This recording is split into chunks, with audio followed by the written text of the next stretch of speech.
Welcome back friends to एजुनाचल daily current affair series. और आज हम डिस्कस करेंगे 25 और 26 जून के कंबाइंड करंट अफेयर्स को। आज हमने अपने पैटर्न को कुछ चेंज किया है। काफी सारे स्टूडेंट्स की हमारे पास डिमांड आ रही थी कि मैम आप करंट अफेयर्स को क्विज के फॉर्मेट में पढ़ाइए, ज्यादा एक्साइटिंग लगता है। तो आज हम ट्राई कर लेते हैं इसको। अगर आपको लगता है कि पहले वाला ही पैटर्न ठीक था तो प्लीज कमेंट कीजिए, और अगर आप इससे सहमत हैं तो भी हमें कमेंट करके जरूर बताइएगा। Okay, so let's start. सबसे पहला आपका क्वेश्चन है, India's official Olympic theme song लक्ष्य तेरा सामने है कंपोज्ड एंड संग बाय। किसके द्वारा इसे कंपोज किया गया है? ऑप्शन है मोहित चौहान, सोनू निगम, शान या फिर येशुदास। आपका आंसर यहां पे सही होगा ऑप्शन ए मोहित चौहान। याद रखिएगा, मोहित चौहान द्वारा गाया गया है ये सॉन्ग लक्ष्य तेरा सामने है, और इंडिया का ऑफिशियल ओलंपिक थीम सॉन्ग ही डिक्लेयर किया गया है। तो किसने इसे लॉन्च किया है? स्पोर्ट्स मिनिस्टर जो है हमारे यहाँ के किरेन रिजिजू, इन्होंने इसे लॉन्च किया है। सेकेंड क्वेश्चन है, when is the international day of the celebration of solstice observed every year by UN.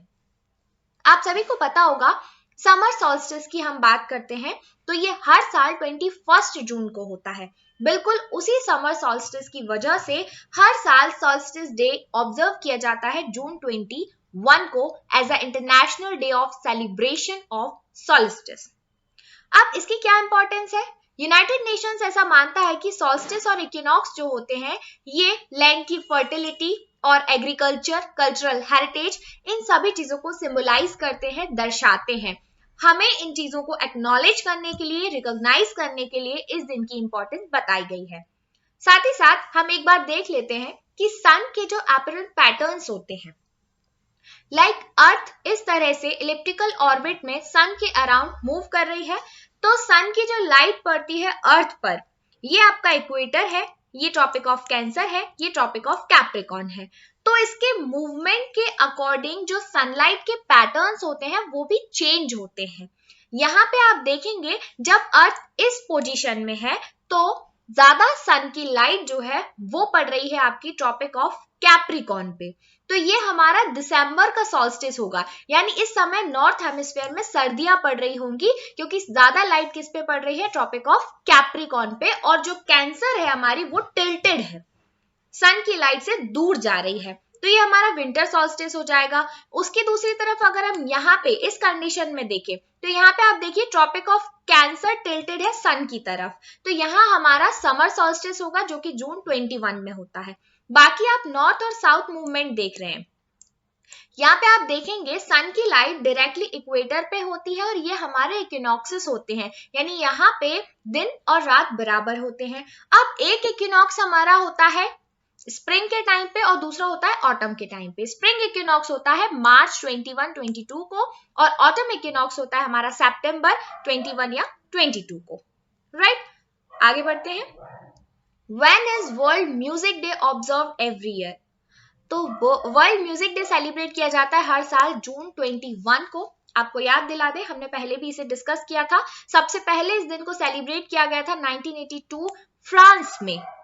ये समर सॉल्स्टिस के दिन ही सेलिब्रेट किया जाता है, इससे आप इसको याद रख सकते हैं। राइट, क्यों? क्योंकि यहाँ पे स्ट्रीट से लोग बाहर आके एंजॉय करते हैं, इस समय म्यूजिक को एंजॉय करना चाहते हैं, इसीलिए समर सॉल्स्टिस के दिन ही ये दिन सेलिब्रेट किया जाता है।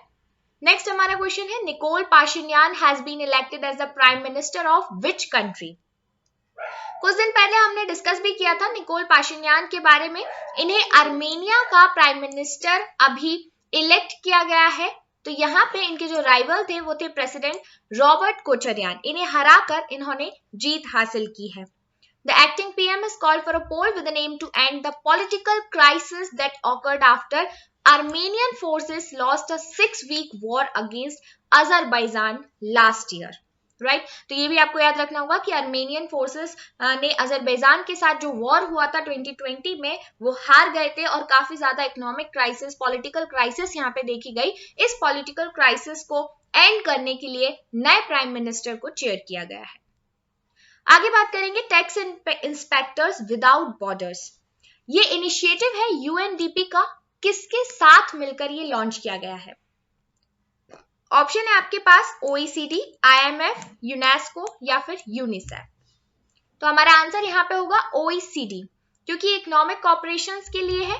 टेक से आप समझ सकते हैं कि ये एक इकोनॉमिक वर्ड है, राइट। तो यहाँ पे इंडिया और भूटान इन दोनों ने मिलकर कुछ इनिशिएटिव्स लॉन्च किए हैं। यहाँ पे आप देखेंगे यूनाइटेड नेशंस डेवलपमेंट प्रोग्राम यानी UNDP ने OECD के साथ मिलकर एक इनिशिएटिव लॉन्च किया है जिसका नाम है tax inspectors without borders. Bhutan में ये इनिशिएटिव लॉन्च किया गया है। बेसिकली इसके लिए इंडिया को पार्टनर जुरिस्डिक्शन चूज किया गया है, यानी भूटान में टैक्स एडमिनिस्ट्रेशन को स्ट्रेंथन करने के लिए जो कंट्री हेल्प करने वाली है वो होगी इंडिया, क्योंकि इंडिया का पड़ोसी देश भी है भूटान। तो आप देख सकते हैं दोनों फ्लैग्स को, ये भूटान का फ्लैग है और ये इंडिया का फ्लैग है। तो बेसिकली टैक्स के एडमिनिस्ट्रेशन को और ज्यादा स्ट्रेंथन करने के लिए, अच्छे रूल्स एंड रेगुलेशंस को बनाए रखने के लिए इंडिया के जो टैक्स इंस्पेक्टर्स हैं वो भूटान में जाएंगे और उसे और ज्यादा स्ट्रेंथन करने में हेल्प करेंगे। 6th क्वेश्चन पे बढ़ते हैं। Which Indian state is announced cash awards for having the maximum number of children in one of its constituencies? Maximum number of children की बात चल रही है। अब आप सोचेंगे कि भाई पॉपुलेशन प्लानिंग चल रही है, फैमिली प्लानिंग इतनी ज्यादा चल रही है, फिर बच्चे बढ़ाने की बात क्यों कर रहे हैं? देखिए हर जगह अनइवन कंडीशन है, कहीं पे भी इक्वालिटी नहीं है। कुछ जगह ऐसी है जहां पे पॉपुलेशन की क्राइसिस बहुत ज्यादा है और कुछ जगह इंडिया में ऐसी भी है जहां पे सोर्स बहुत कम है, ह्यूमन रिसोर्सेस कम होते जा रहे हैं, इवन लोगों को एम्प्लॉयज ही नहीं मिल पा रहे हैं। तो उसके लिए क्या होगा कि पॉपुलेशन को बैलेंस करना भी जरूरी है। तो यहाँ पे हमारा आंसर है मिजोरम। मिजोरम स्टेट ने कैश अवार्ड्स अनाउंस किए हैं कि जिस कॉन्स्टिट्यूएंसी में मैक्सिमम चिल्ड्रन होंगे उस कॉन्स्टिट्यूएंसी को कैश अवार्ड से सम्मानित किया जाएगा। मिजोरम के स्पोर्ट्स मिनिस्टर हैं रॉबर्ट रुमाविया रोयटे, नाम याद रखिएगा, रॉबर्ट रुमाविया रोयटे, ये स्पोर्ट्स मिनिस्टर है मिजोरम के। इन्होंने कैश इंसेंटिव अनाउंस किया है 1 लाख रुपीस का उन पेरेंट्स के लिए जो मैक्सिमम नंबर ऑफ चिल्ड्रन किसी कॉन्स्टिट्यूएंसी में लेकर आएंगे। ठीक है, लेकर आएंगे इन द सेंस जिनके मैक्सिमम नंबर ऑफ चिल्ड्रन होंगे आइजॉल में, राइट। तो यहाँ पे ये अनाउंसमेंट की गई थी फादर्स डे पे on the backdrop of increasing fertility and decreasing growth rate in that district. तो देखिए यहाँ पे प्रॉब्लम यही है, फर्टिलिटी और ग्रोथ रेट में काफी ज्यादा डिक्रीज देखा गया है, यानी पॉपुलेशन का ग्रोथ रेट काफी कम हो गया है, जिससे आगे आने वाले समय में यहाँ इस स्टेट में प्रॉब्लम हो सकती है। नेक्स्ट हमारा क्वेश्चन है, which policy is being prepared by the government of India to make green energy cheaper?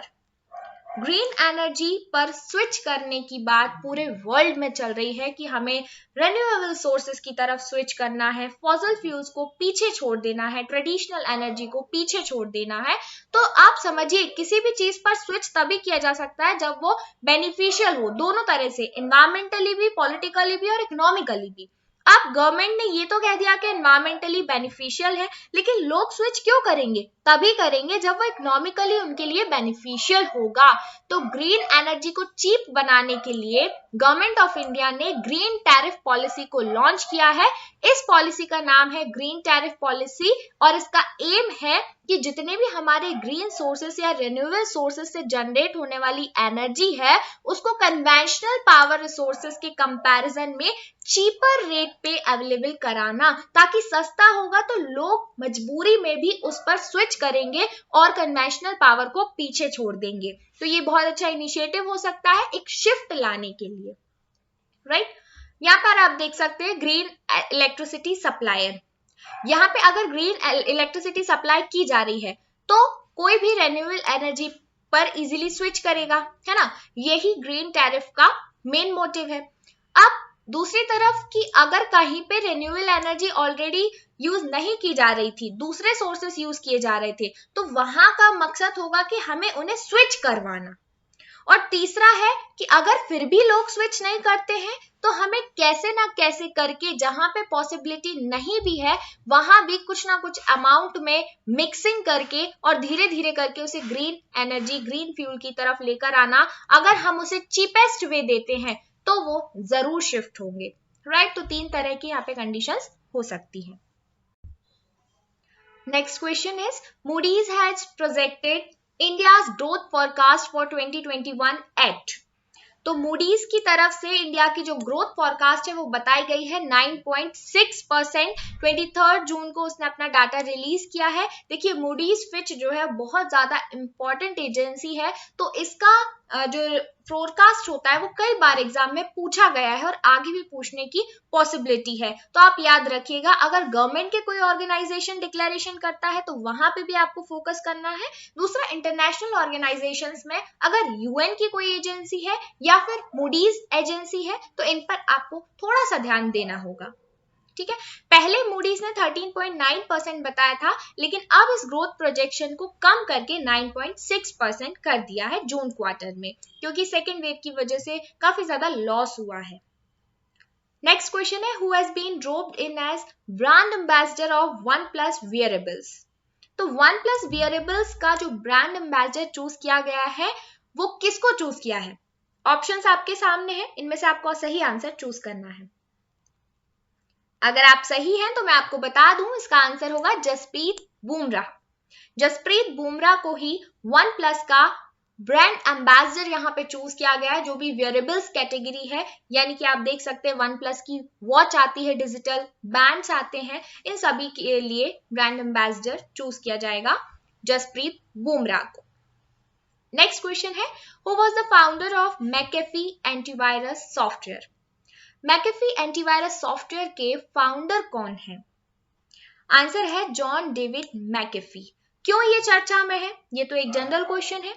ये चर्चा में इसीलिए है क्योंकि अभी अभी British American software Pioneer John David McAfee का निधन हो गया है और इन्होंने सुसाइड किया है। सुसाइड कहाँ किया और क्यों किया, तो आपको बता दें कि इन्होंने अभी अक्टूबर 2020 से ये जेल में थे, बार्सिलोना के पास ये जेल में थे और उसी सेल में इन्होंने सुसाइड कर लिया।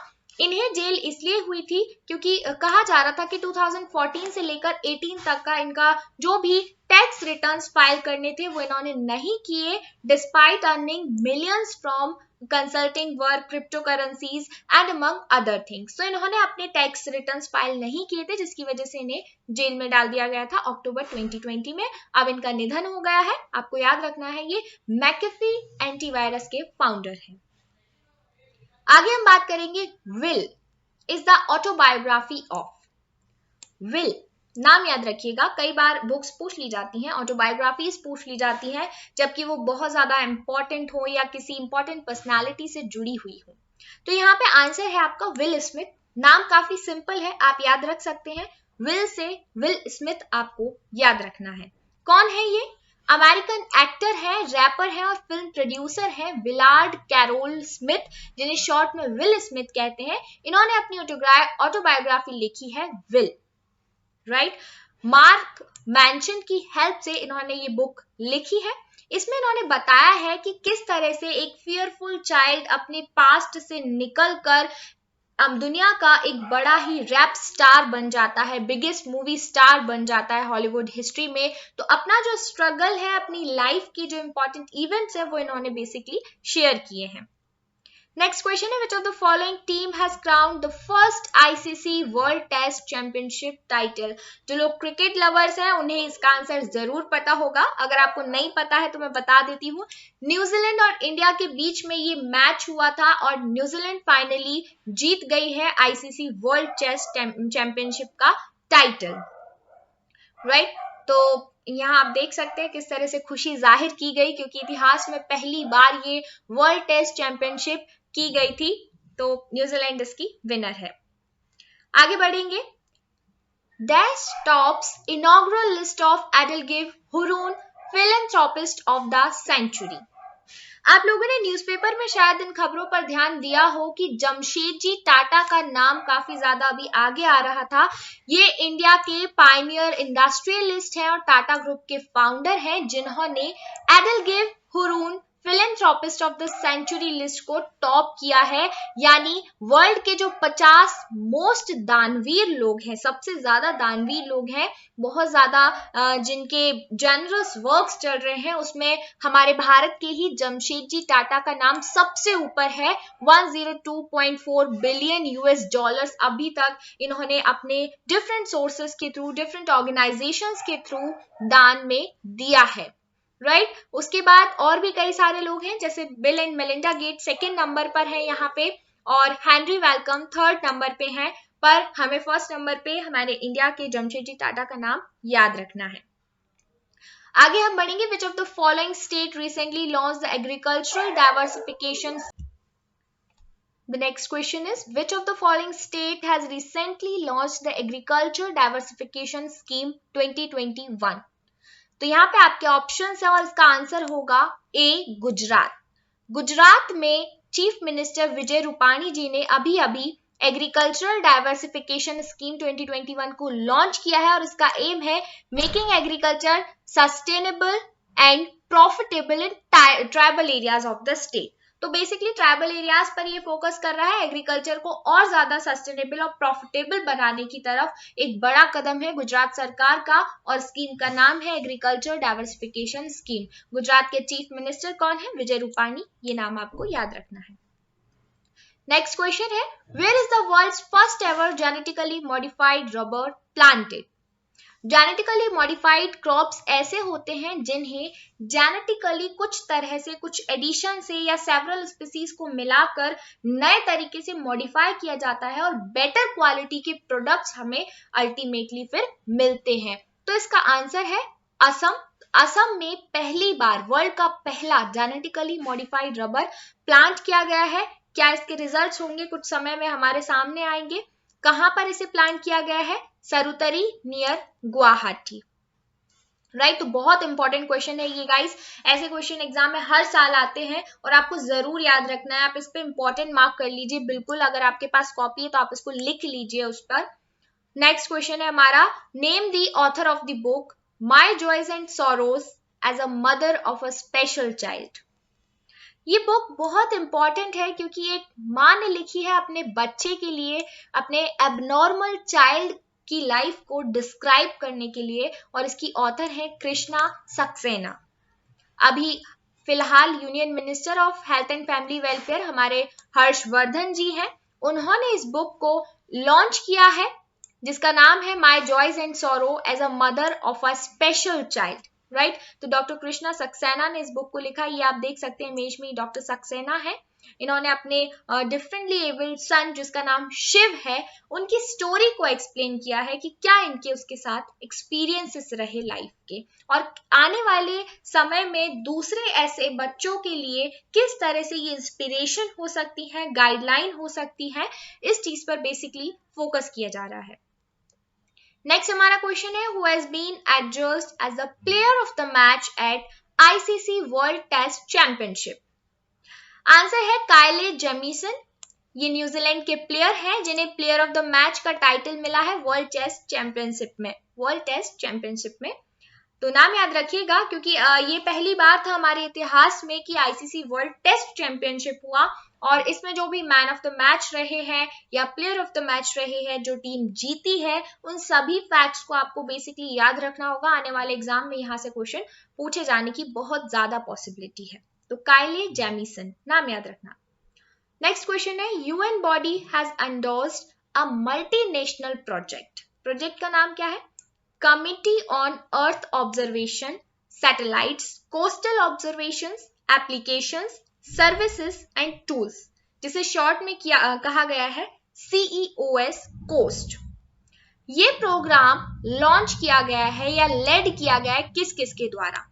एक तो NOAA और US, दूसरा इसके साथ कौन सी बॉडी शामिल है? तो हमारा आंसर है इसरो।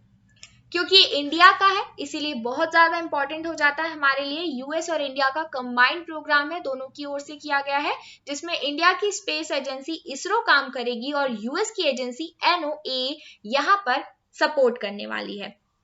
इस प्रोग्राम का एम क्या होगा? देखिए नाम में ही कोस्ट जुड़ा हुआ है, यानी कोस्टल डेटा जो है, जो सैटेलाइट के थ्रू, अर्थ ऑब्जर्वेशंस के थ्रू हम कलेक्ट करते हैं, उनकी बेटर एक्यूरेसी को इम्प्रूव करना है। लैंड टू सी और सी टू लैंड दोनों ही तरफ से ये पूरा प्रोजेक्ट काम करेगा। जो इम्पैक्ट्स होते हैं और जो उसके रिस्पॉन्स होते हैं, उन सभी चीजों को बारी बारी से अलग अलग इंस्ट्रूमेंट के थ्रू रिकॉर्ड किया जाएगा और एनालाइज किया जाएगा कि किस तरह से सारे के सारे फिनोमिनन्स अपना काम कर रहे हैं, राइट। तो इसमें land cover, shore line mapping, discharge, sediments, habitat, इन सभी चीजों की मैपिंग की जाएगी और अल्टीमेटली पूरे इकोसिस्टम को धीरे धीरे करके एनालाइज किया जाएगा ताकि बेटर एक्यूरेसी हो सके हमारे पास कोस्टल डेटा की, राइट। आगे बढ़ते हैं। Olympic medalist Karnam Malleswari appointed first vice chancellor of Delhi sports university. Karnam Malleswari is associated with which sport? तो फिलहाल न्यूज यही है कि कर्णम महेश्वरी जी को vice chancellor of Delhi sports university choose किया गया है। तो आपको बताना है कि इनका संबंध किस खेल से है। ऐसे ही क्वेश्चन एग्जाम में आते हैं।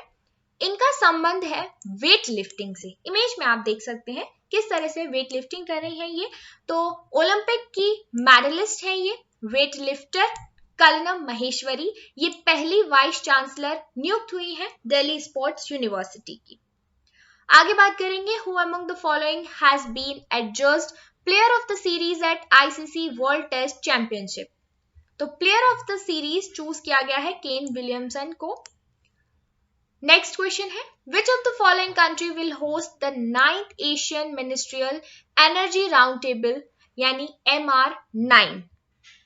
आंसर है इंडिया। इसीलिए क्वेश्चन इंपॉर्टेंट हो जाता है कि 9th Asian ministerial energy round table conference जो होने वाली है और कब होने वाली है, 2022 में, इसे चेयर करेगा इंडिया। ये डिसीजन लिया गया इंटरनेशनल एनर्जी फोरम के सेक्रेटरी जनरल जोसेफ मैकमोंगिल ने, minister of petroleum and natural gas Dharmendra Pradhan ने मिलकर, राइट। तो इंडिया में ये हेल्ड होने वाला है। अगर हम बात करें इंटरनेशनल एनर्जी फोरम की, इसका हेडक्वार्टर है रियाद, सऊदी अरेबिया में, राइट।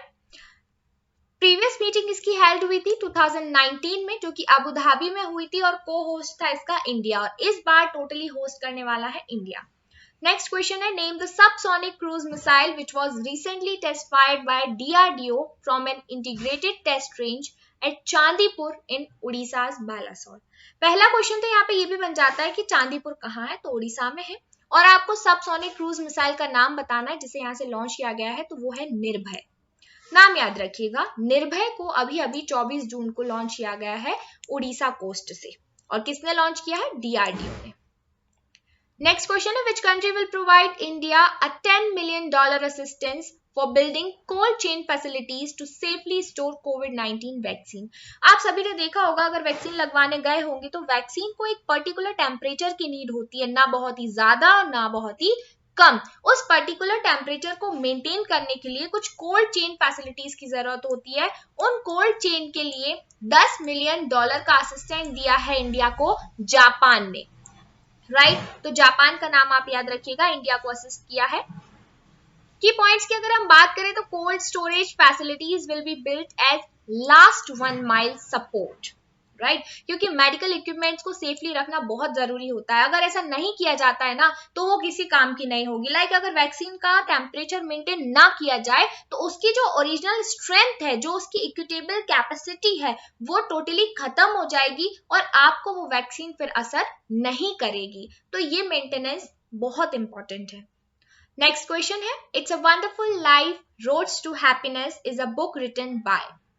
आंसर है हमारा रस्किन बॉन्ड। रस्किन बॉन्ड बहुत ही फेमस ऑथर है पूरे वर्ल्ड के, इन्होंने ये बुक लिखी है it's a wonderful life roads to happiness. क्योंकि इस समय पैंडेमिक में लोगों को जो डिप्रेशन का सामना करना पड़ा, मेंटली बहुत ज्यादा डिप्रेस हो गए थे लोग, डिफिकल्ट टाइम था, इससे निकलने के लिए उन्होंने ये बुक लिखी it's a wonderful life roads to happiness. Last में कुछ कैप्सूल्स देखते हैं हम।